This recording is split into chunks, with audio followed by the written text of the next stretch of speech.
This story takes place in ancient Greece, a time when there were no vaccines, no antibiotics, not even a word for bacteria. Back then, every fever carried the terrifying potential of being a farewell party. And in the middle of all that chaos stood a doctor, no more than that, the grandfather of modern medicine named Hippocrates. He had no microscope, yet he could clearly see through the flaws of an entire system built on medical superstition. He had no medicine cabinet, but somehow he managed to save an entire civilization with nothing more than careful observation and a bowl of barley porridge. But do not expect this to be some kind of Hollywood-style inspirational tale. What you are about to hear is not a glorified fan letter to a historical figure. It is the story of how an ancient healer managed to diagnose the patient, misdiagnose the illness, write medical books, and slice through medical nonsense, all with the precision of a surgical blade. If you enjoy those moments when history flips the script, when legends are stripped of their mythology and the raw truth is laid out on the operating table, then make sure to subscribe. And let me know where you are watching from, because even here in the 21st century, we are still fascinated by medical cases from a time before. Thermometers. Because the story of Hippocrates is not just about how he treated disease, it is about how he survived, earned trust, and became the father of medicine, all without ever seeing a single bacterium with his own eyes. Are you ready? Hit play. Let your imagination run wild, and get ready to discover why in the history of medicine, sometimes knowing nothing at all is the very beginning of knowing everything. Imagine you are sick. What did Hippocrates do? You wake up one morning with your head pounding, a fever soaring to the point of no return, and your body shivering like you just stumbled into one of those freeze challenge videos on TikTok. But there is no medicine, no antibiotics, no microscope, no concept of bacteria.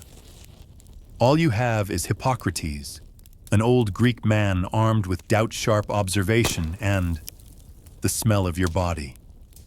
The question hits you square in the face if the man known today as the father of modern medicine had no knowledge of invisible microorganisms, and the only drugs came from the dirt.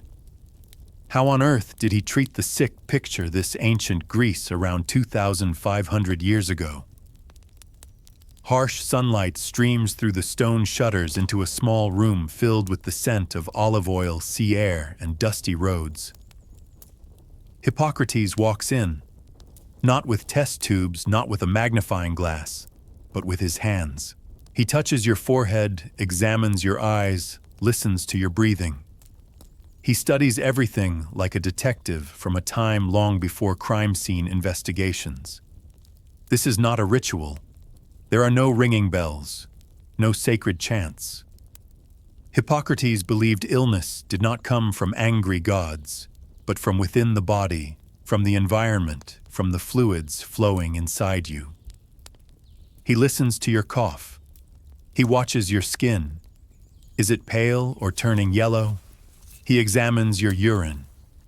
What color is it? What does it smell like?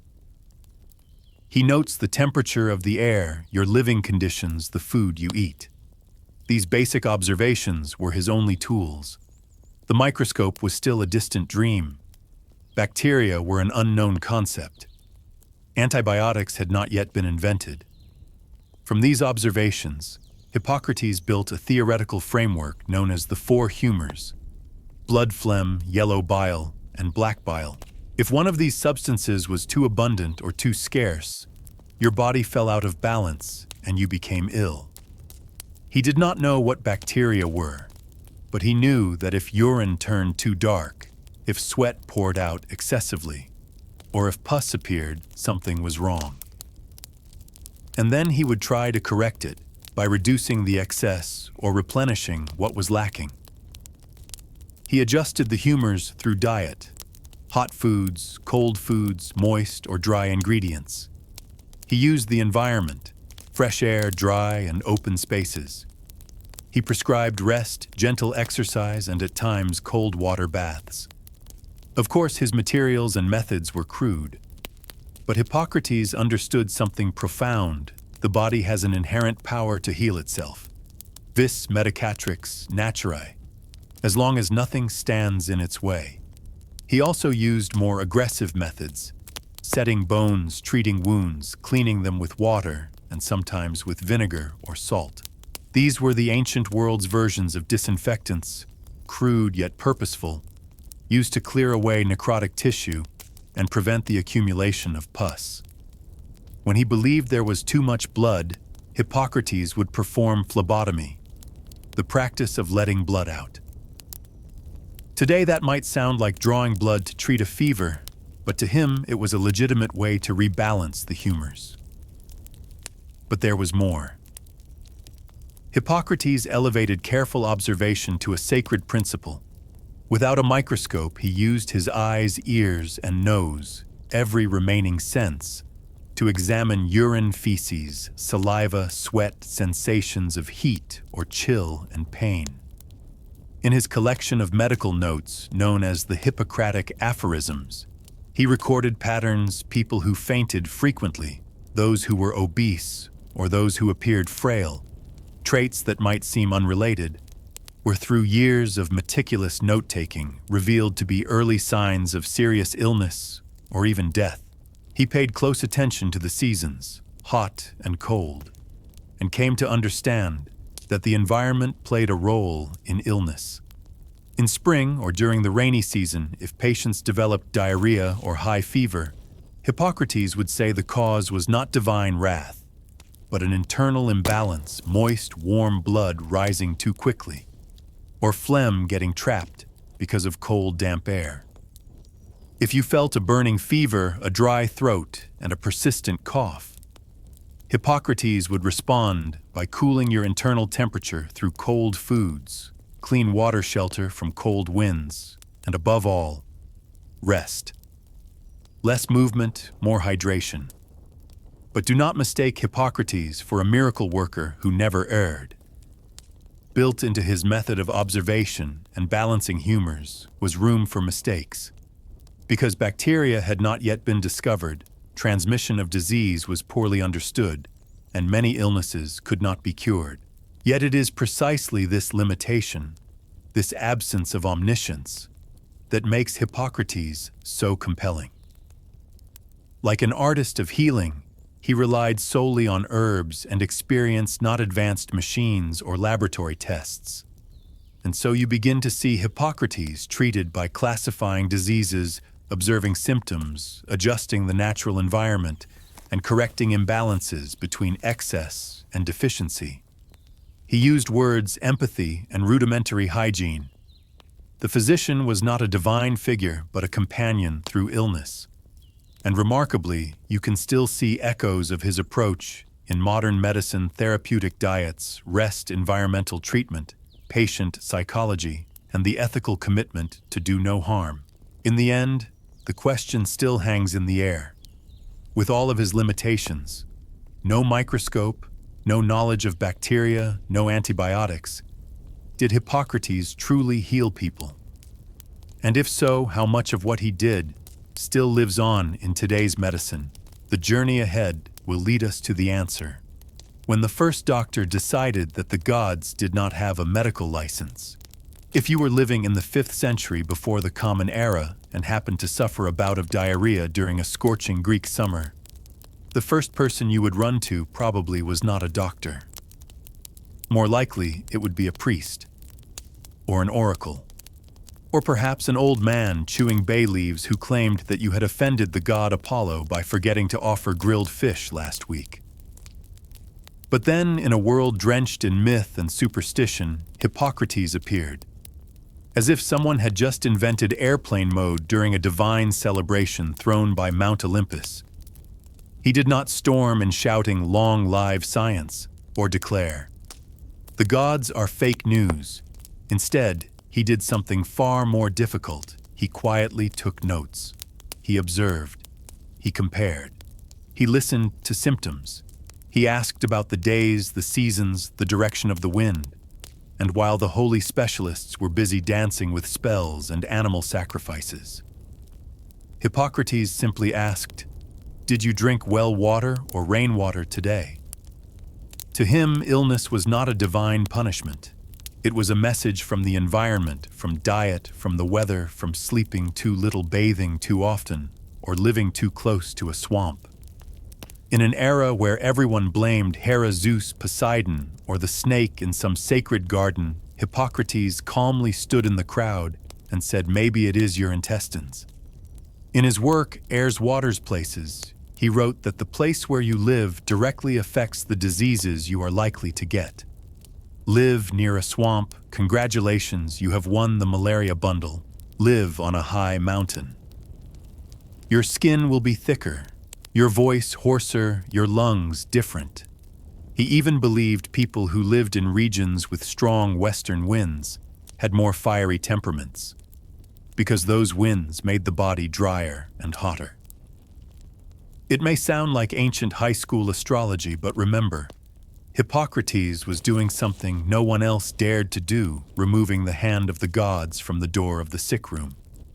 Instead of trusting in rituals, he trusted in patterns. Illness was not random. It had logic. It had cycles. It had causes. And once you found the cause, you did not need a miracle. You needed clean water, enough sleep, and maybe stop drinking wine before breakfast. In Epidemics, Hippocrates chronicled each illness as if he were writing a Tinder diary for the human body. One patient with a high fever, cold sweats, and a weak pulse. He tracked it day by day, day 1, poor appetite day 3, insomnia day 5, diarrhea day 7, coma. Then on day 9, the patient woke up. Hippocrates called that moment the crisis day, when the body either resets itself or surrenders. This was a historic turning point. Instead of praying to know a patient's fate, Hippocrates used raw observation to predict. He became a prophet of the human body without ever touching a crystal ball. And when you asked him why not pray to the gods for healing, he would smile and say, "The gods are not particularly good at diagnosing diarrhea." He was also the first to classify diseases acute, chronic, contagious, and non-contagious. In an era when every illness was stuffed into the same sack labeled curse, this was a revolution. His punchline was simple but powerful. If you become sick through nature, then you can be healed by nature. No divine middleman required. Of course, this did not earn him many fans among the local temples, but Hippocrates did not argue with priests. He wrote, he treated, he tracked results, and in an age without the scientific method, he lived as if it already existed. Perhaps the most unforgettable image of Hippocrates is not of him as a man battling illness, but as someone who refused to reduce a patient to a disease. To him, a patient was a person, with feelings, surroundings, and a life story. He listened not just to heal, but to understand. He did not make you feel small before the gods. He made you the center of your own recovery. Imagine being sick, tired, weak, surrounded by incense rituals and cryptic omens. And then suddenly a physician sits beside your bed and asks how you have been sleeping. How is your appetite? Are you under stress? You might not know if he can cure you, but you know this someone is trying to understand you as a human being. In the eyes of Hippocrates, healing was not just a battle against death. It was a pursuit of understanding life. Every fever was a signal, every pain a clue, every patient a story, and the gods, if they existed, should only play a cameo role, not write the script.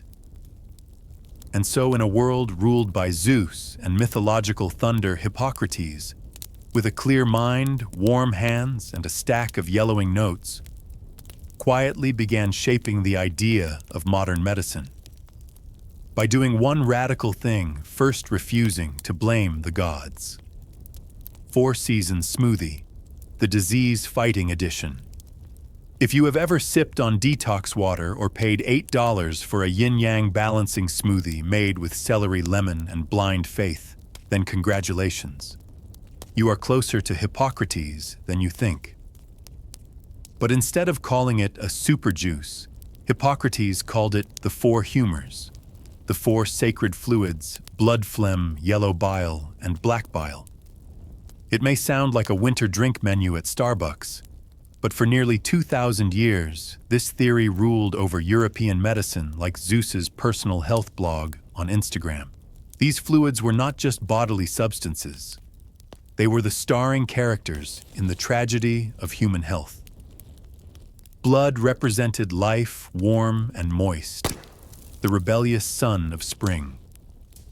Phlegm was cold and moist, the embodiment of winter and sluggishness. The kind of friend you invite to the gym who stays home binge-watching Netflix. Yellow bile, hot and dry, was summer fire, anger, war, and a bubbling stomach. And black bile, cold and dry, belonged to autumn melancholy, deep thoughts, the kind of mood where you listen to lo-fi music alone in the rain. According to Hippocrates, the body remained healthy only when these four fluids of personality were in balance. If you were sick, one of them had clearly gone rogue. There were no bacteria, no fungi, no viruses, just an overdose of elemental temperament. For example, you have a fever and you are sweating like you just escaped a disastrous Tinder date. Hippocrates would look at you, nod wisely, and say, "Too much yellow bile," meaning you are overheated, not just in body temperature, but in temperament. And the cure: cool you down. Cold foods, rest, stay out of the sun, or if needed, a bloodletting. Yes, real blood. From your actual arm. Sounds horrifying, it was. But at the time, they had no better option. And if you are wondering, wait, how exactly did they do this? Welcome to the world of Hippocratic medicine, a curious mix of physician, bartender, and ancient plumbing engineer. They drained blood to reduce heat, gave you herbal teas to cool the liver, or made you fast until the black bile inside you decided to self-destruct. Was it always accurate? No, but it had internal logic. If someone coughed, they said phlegm has risen to the throat. If you had stomach pain, it meant yellow bile has sunk into the intestines. If you felt sad for no reason, black bile must be on the rise. Maybe wrong, but it helped doctors make decisions instead of asking the gods whether to sacrifice a chicken or a goat today. Interestingly, the four humors did not just define health, they also defined personality. If you met someone who was quick to anger, loud, and had red hair, Hippocrates would call them choleric, filled with yellow bile. Know someone dreamy, poetic, and prone to sadness, that is melancholic. From melis, black, and coal bile, literally meaning full of black bile. At a wedding, if you were seated next to the non-stop jokester, Hippocrates would say they were sanguine, full of blood, cheerful, and light-hearted. And that one quiet friend who barely speaks, reacts slowly, and prefers meditating to mingling, phlegmatic, which means full of phlegm. Not the most romantic description, but at least it had a system behind it. Then you realize the four humors were not just fluids. They formed an entire medical philosophy. They were linked to the seasons, the mind, the personality, and the way to treat illness. If someone got sick, the question was not, "Have you taken medicine yet?" but rather, "Is your yellow bile acting up this season?" This was how Hippocrates transformed medicine from superstition into structure. The human body was no longer a mysterious black box under the control of divine forces. It became a physiological system, even if the definitions were by modern standards bizarre. But he laid the foundation for something essential, that every disease has a cause and that cause can be understood. And remember, for all the things he got wrong, for never knowing bacteria existed for living centuries before antibiotics, Hippocrates still left a lasting legacy. Because this humoral theory, even though it was eventually thrown out by microbiology, allowed medicine to survive for over 2,000 years. And even today, we still use the words choleric, melancholic, sanguine, and phlegmatic to describe personality types. Was Hippocrates wrong? Maybe. But he was wrong in a way that was organized, systematic, and well documented. And in a world where divine punishment meant people with skin conditions were burned alive, that was as big a leap forward as going from striking stones to using a Zippo lighter. The four humors, which sound more like a disease-themed boy band than a medical framework, did not cure everyone. But they saved medicine from the maze of mysticism. That was the moment medicine began its slow shift from belief to observation. From chosen by the gods to this can be learned. And so from strange bowls of bodily fluids and scribbled diagrams of secretions, Hippocrates did more than explore the human body. He began creating a language to describe it. No microscope, just a theory, a pen and a belief that human beings are not just victims of fate. They are systems waiting to be decoded. What you eat, how you sleep, where you live, when Hippocrates was a life coach before his time. Imagine you are tossing and turning with a fever. There is no medicine, no doctor typing on a keyboard asking if your cough is dry or productive, no Tylenol, no mRNA vaccine, just an old man in a white toga walking into the room, looking you up and down and asking, "What did you eat for dinner last night?" That is Hippocrates, the very first physician, and surprisingly, an all-in-one health and wellness coach. He did not just ask about your symptoms. He asked about your daily routine, your sleep, what kind of water you drank, whether your bed was exposed to drafts. And astonishingly, he believed all of those little things mattered more than sacrificing 12 bulls to Apollo. While his colleagues were still burning incense to chase out demons or sharpening axes for ritual offerings, Hippocrates was teaching patients how to go to bed on time, eat their porridge the right way, and avoid drinking wine at midday. Because according to the four humors that would overheat your kidneys. He did not believe in healing through sacred hands. He believed in healing through soup spoons and patience. Every meal was a prescription.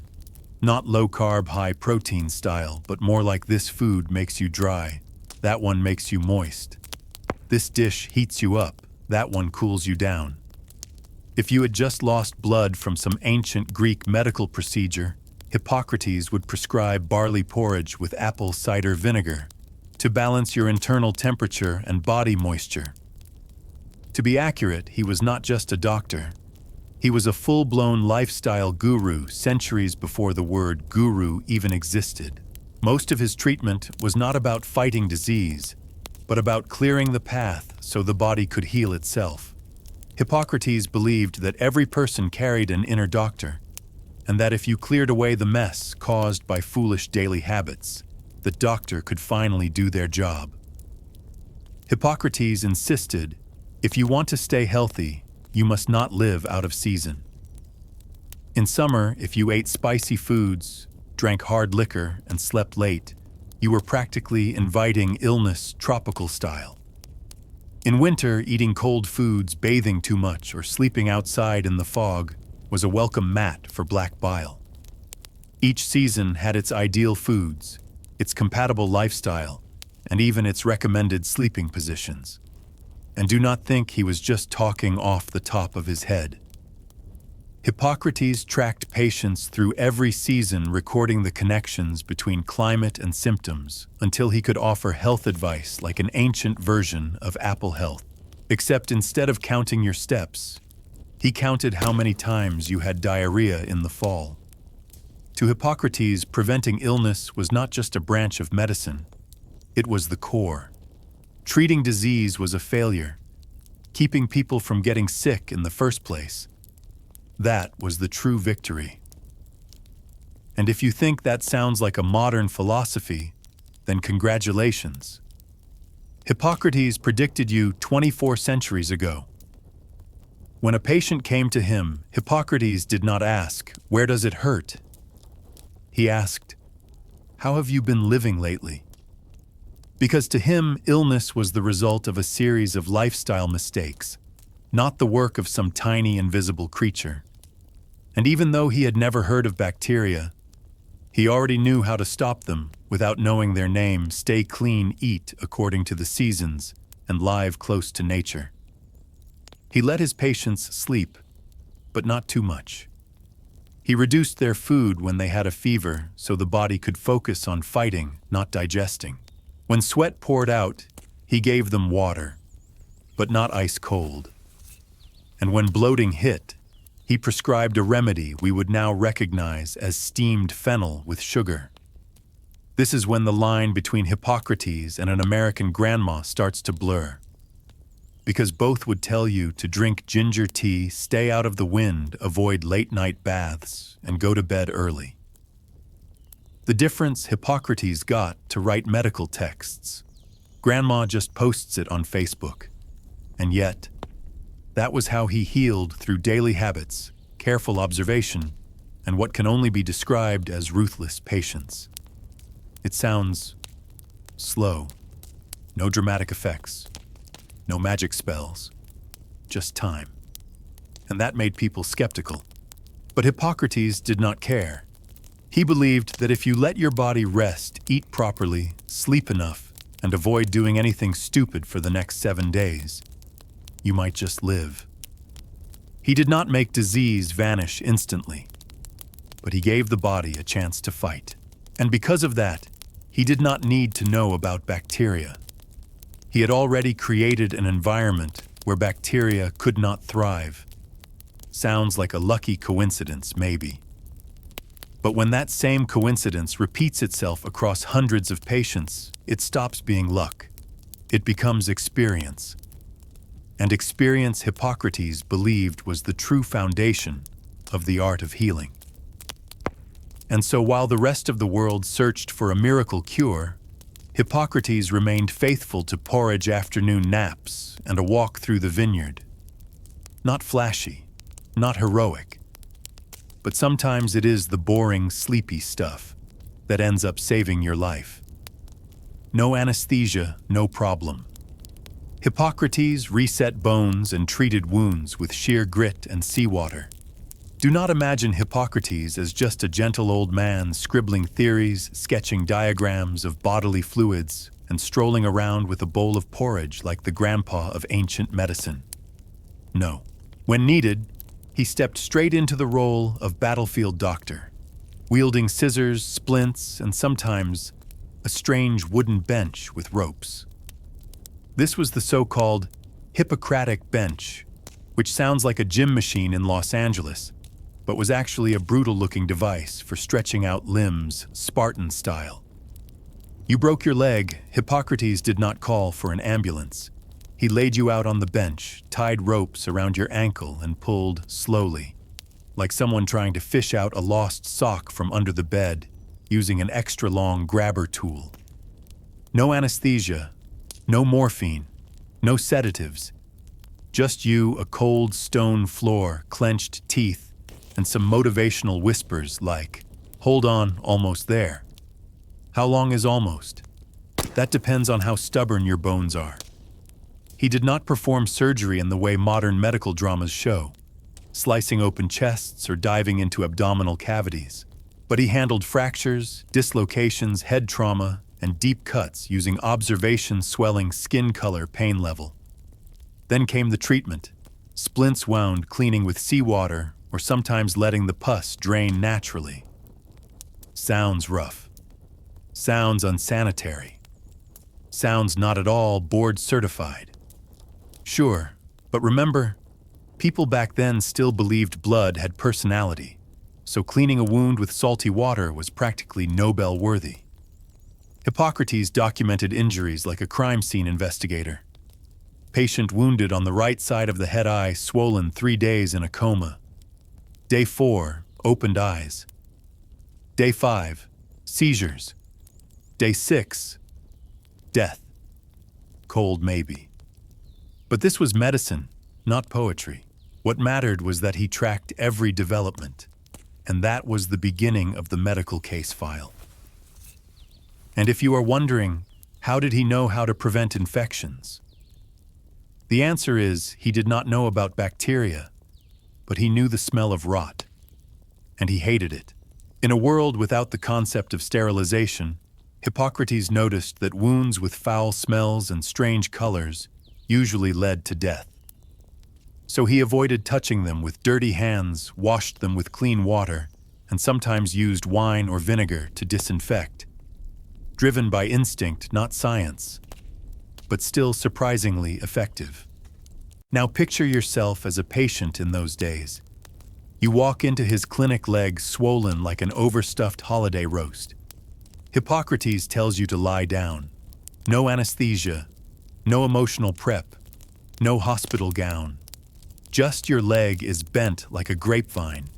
I will straighten it. You scream, he notes your reaction. You tense up, he watches your tendons. In that agony, he observed, he learned, and he remembered. Because in his mind, every treatment was a lesson, and your body was the textbook written in flesh and bone. And perhaps what made Hippocrates the father of medicine was not that he was the best, but that he dared to try, dared to be wrong, and most importantly, dared to write down exactly what he had done. Many healers of his time practiced medicine like fortune tellers, doing whatever came to mind and blaming fate when it failed. But Hippocrates, if he failed, wrote it down, so that next time, he would not make the same mistake. No gods, no destiny, just skill and memory. When faced with a large wound, he did not stitch it up with nylon thread. He used coarse cloth as a dressing and applied honey, which we now know has natural antibacterial properties. Then he wrapped it, changed it daily, and tracked the smell and color. If pus appeared, it was not a disaster, it was data. What color was the pus? Did it flow fast or slow? Was there an odor? Everything was recorded like a contestant on MasterChef Wound Edition. He was not perfect. There were wounds that healed just as the patient passed away. There were bones he pulled wrong, leaving people limping for life. But what he left behind was not about perfection. It was about progress. Each case was a step forward. Each cut was a chapter.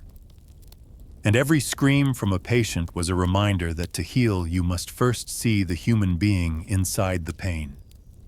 And here Hippocrates became the first doctor to understand that medicine was not about defeating death. It was about walking alongside life in its struggle against it. Even if you survived a bone reset that felt like being run over by a chariot, you knew one thing: the person treating you was not a sorcerer casting spells. He was someone truly watching you, listening to you, and trying every way he could.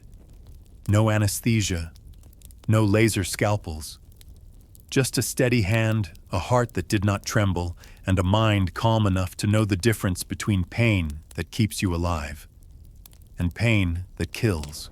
Right here in the middle of this strange, brutal, and fascinating journey with Hippocrates, when you are picturing yourself strapped to that wooden bone-stretching bench with no anesthetic, sweating not from fever, but from pure imagination, this is the moment I whisper a small truth.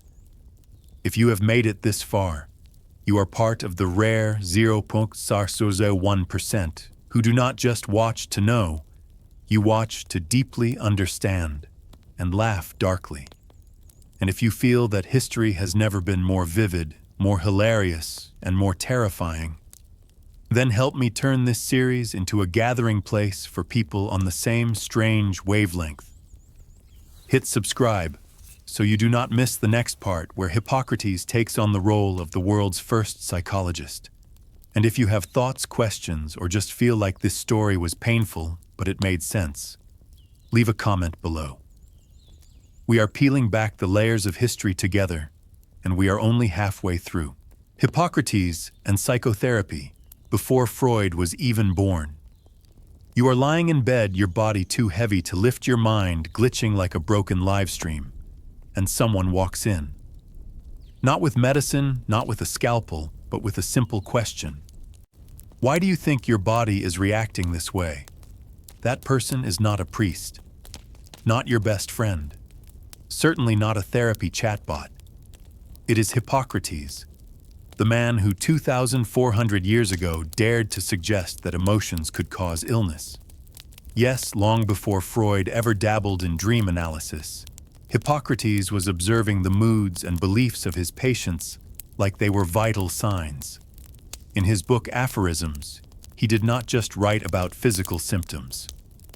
He also documented things as intangible as anxiety, anger, and sadness, not as side notes, but as medical factors. If you were constantly angry, yellow bile would rise. If you were sorrowful, black bile surged. If you were afraid, your heart raced, your breath shortened. Not just feelings, but clinical phenomena. Hippocrates understood that humans were not just mobile flesh bags knocked sick by wind and dirty water. They were ecosystems, mind, body, and circumstance intertwined. The more panicked a patient was, the more sleepless, the more isolated. The harder it was for them to survive illness. Sound like psychosomatic illness? Exactly. But he did not preach it. He did not turn it into poetry.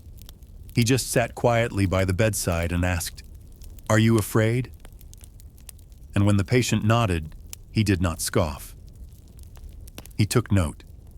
You cannot imagine how revolutionary that was. At the time, patients were often treated like broken objects. If they could not be cured, they were exorcised, thrown into the sea, or blamed for ancestral sins. But Hippocrates saw the patient as a person, with a voice, with emotions, with fear, and with the right to speak to their doctor. He was the first to transform the practice of medicine from a set of procedures into a matter of ethics, from mere technique into character, from mechanical treatment into the art of listening, and from that very philosophy he left behind one of the most infamous legacies in medicine, the Hippocratic Oath. It was not the kind of oath that says, "I swear to get rich off this profession," but one that says, "I will do no harm. I will respect privacy. I will pass on my knowledge to future generations. I will not dissect out of curiosity." That last part may sound funny, but it is real. Because in a time when anatomy was a mystery, cutting into someone before they were dead was not unheard of. Hippocrates, living in a society where patients were often treated like sacrifices, dared to ask, if the patient is a person, then what duty does the doctor owe them? And from that question, he did not just create medicine, he created medical ethics. Not everyone understands the scale of his impact. Because today, when your doctor asks you, "Have you been sleeping well?" you might think that is just basic decency. But that decency began with an old Greek man walking the beaches of Kos, sitting beside a patient and listening, as if your story itself carried healing power. And somewhere between bloodletting sessions, vinegar drinks, and barley porridge, Hippocrates quietly laid the foundation for something far more important: trust between doctor and patient. A relationship not based on divinity, authority, or hollow promises, but on presence, on care, and on the refusal to deceive. You cannot sell that. You cannot teach it with a PowerPoint slide. But Hippocrates lived it, wrote it, and passed it down. And even today, every doctor, whether or not they have read the original texts, must still swear an oath. Not an oath to be brilliant, an oath not to cause harm. So here we are at the midpoint of our journey with Hippocrates, the man who healed with porridge, pulled bones with ropes, observed every breath, and listened to every quiet fear. And if you will allow me, I would like to say one small thing. If you have made it this far, you are one of the rare few who do not just want to know who was Hippocrates, but want to understand. Why does he still live in every modern exam room? And if you believe this journey deserves to continue, hit subscribe. Not to support me, but so you do not miss Part 7, where Hippocrates stumbles out of the spotlight and into that thin line between genius and a healer who sometimes got it wrong but always tried to make it right. And if you have thoughts, a reaction, a reflection, or even just a surprised, "Oh, because you did not expect Hippocrates to be this chill," leave a comment. Because history is not just rewritten, it is retold. Together, when Hippocrates got it wrong, and how being wrong helped medicine move forward. No one wants to believe their doctor is wrong, especially not when you are lying in bed, barely breathing, face pale as paper, and the doctor says, "Do not worry. All we need to do is drain a little blood." Are you not worried? Not because you understand, but because the one holding the blade is Hippocrates, the father of modern medicine. What they do not mention in the textbooks, though, is that this father figure sometimes slightly overestimated his own confidence. Yes, Hippocrates was the first to declare, "Diseases are not caused by the gods." But he was also the one who insisted all diseases are caused by an imbalance of the four bodily humors. A theory that sounds logical until you die from a staph infection and he is still busy examining the color of your black bile. To him, too much blood, let it out. Too much phlegm induced vomiting. Yellow bile made you angry. Cool the body down. And black bile, well, he never really explained that clearly. He would just look at a depressed patient and write, "This must be black bile rising to the brain." What was the prescription? Take a walk in the sun. Sounds close enough, until you realize that 3 days at the beach does not make sadness disappear. He had no microbiology, no theory of immunity, no concept of viruses. All he had was observation and intuition. And when that intuition was wrong, the patient died.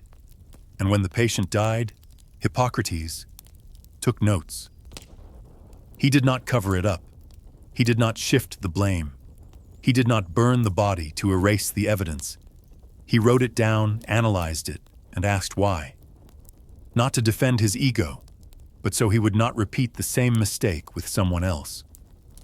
At that time, most healers blamed fate when things went wrong, or worse, blamed the patient. You did not believe in my method. Your family must have failed to honor the gods. Did you bathe in cold water yesterday? But not Hippocrates. He treated failure as fuel for progress. Death, though tragic, could still become the first chapter of new knowledge. You might call him cold-blooded. But if you were the 99th patient in his logbook, you would realize because he was not afraid to be wrong, your chances of being treated right were better. He once treated epilepsy with a specific diet, believing it was a sacred disease, but in reality, it was due to an imbalance of moisture in the brain. He was wrong about the cause, but right about the solution. The result today, ketogenic diets are still used to manage epilepsy. Hippocrates probably had no idea what the word ketogenic meant, but he knew that reducing starch helped reduce symptoms. And to Hippocrates, what worked mattered more than what it was called. He once said, overweight people are at higher risk of sudden death than lean ones. Everyone laughed. How could your belly decide the fate of your heart? 1,000 years later, cardiologists nodded. Turns out the belly does affect the heart. The point is not whether he was right or wrong. The point is that he dared to write down what he observed. Today we call that evidence-based medicine. But 2,400 years ago, it was a dangerous act. Because when you wrote something that clashed with religious dogma, you were not just questioning medicine, you were betraying the cosmic order. And yes, there were times Hippocrates went too far.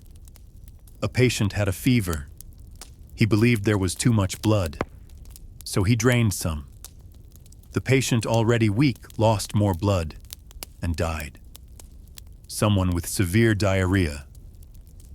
He prescribed 3 days of fasting. The result, no more diarrhea, because the patient stopped breathing. But instead of hiding the case, Hippocrates wrote, "Method not suitable." Patient did not respond well to nutritional restriction. It sounds like evasive language, but at least it was reflection. He did not bury the body and deny the mistake. Do you know how medicine advances, not through people who are always right, but through those willing to be wrong in public and let that mistake become the measuring stick for those who follow? Hippocrates did not invent everything. He had no lab, no double-blind clinical trials. But he had eyes to observe, hands to write, and a brain to think. And he believed if we do not learn from today's mistake, we will repeat it on the next patient's body. That is not genius. That is responsibility, a foreign concept in his time, but the bedrock of every decent medical system today. Hippocrates got many things wrong, but because of him, humanity gets to be wrong a little less. Hippocrates. He did not see bacteria, but he saw the whole human system. If you remember the question we started with, how did Hippocrates treat illness without a microscope, without knowing about bacteria, without antibiotics? Then congratulations, you have just walked through 7 chapters of living history, where not only did blood spill from patients, but from every old belief that had to be cut away. And now this final part is not to glorify a medical god, but to uncover the truth about why this old Greek man still stands as the father of modern medicine.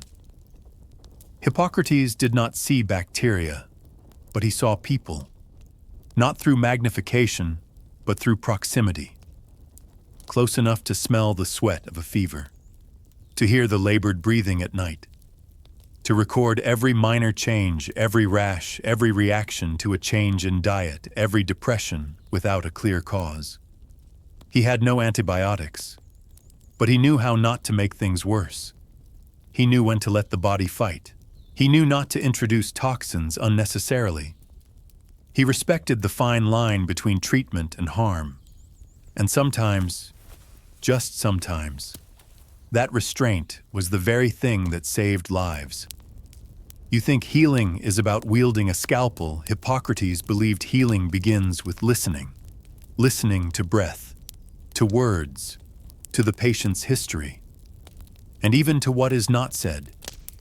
He did not invent vaccines, but he created the first vaccine against medical arrogance, the ability to say, "I do not know yet, so I will keep observing." No machines, no lab tests, no CT scans. But Hippocrates did something no technology can replace. He kept the human being at the center of medicine.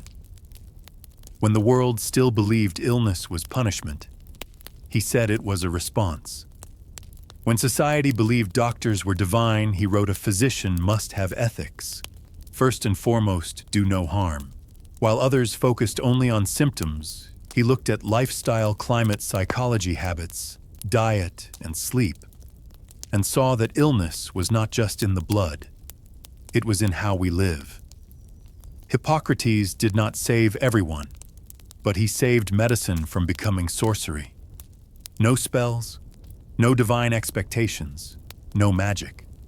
Just experience, records, observation, and trial. And in an era with nothing but time and memory, that was the foundation of everything. He did not need a microscope, because he magnified through attention. He did not need antibiotics, because he let the body do what it does best, repair itself. And if you think that is not modern enough, then ask yourself one thing: when was the last time you saw a doctor? Did they really look at you? Did they ask when you sleep what you eat? Whether you are stressed? Did they ask anything beyond what was printed in the chart? If the answer is no, then I am sorry. You met a physician after Hippocrates, not one standing on his shoulders. Hippocrates did not just create a way to heal. He redefined what it means to care. Hippocrates did not simply invent a method of treatment. He redefined the relationship between two people in a room called a clinic. It was not "I know, you obey." It was "we understand together, and we get through this together."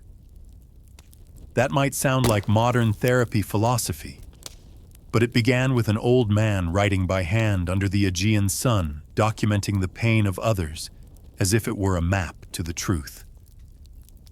And that is why Hippocrates is called the father of modern medicine. Not because he knew everything, but because he asked the right question first.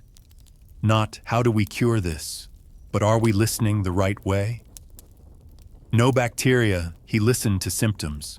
No microscope, he observed with the naked eye, with a level of patience that could humble even the most stubborn illness. No antibiotics. He made sure not to cause more harm.